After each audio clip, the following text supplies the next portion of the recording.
మరి దీనిపైన మాత్రము అందరూ స్పందించాలి. ఎందుకోసం అంటే సమంత గారు నిరుద్యోగి ఏందప్ప ఒకటి బాగా గుర్తుపెట్టుకోవాలి.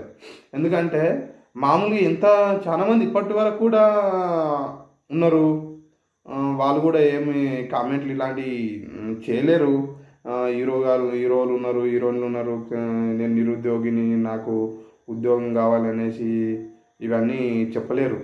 కానీ స్పెషల్గా సమంతగా చెప్తుంది. ఎందుకోసం అంటే ఎందుకోసం చెప్తుంది అంటే వాస్తవంగా ఆలోచించాల్సింది. ఇక్కడ నిరుద్యోగిని అని వాడు తీసుకొచ్చారు కదా, ఈ నిరుద్యోగి అనే వాడు అనేది ఈమె చెప్పడంతో, ఎందుకంటే తెలంగాణ రాజకీయాలను దృష్టిలో పెట్టుకొని అన్నదా, మరి ఈ దీనిపైన కూడా మరి సమంత గారు స్పందించాలి. అవునా కదా? ఎందుకోసం అంటే ఇప్పటివరకు మీరైతే ఫ్రెండ్స్, నేనైతే వినలేను. ఎవరైనా మీలో ఎవరైనా విన్నట్టు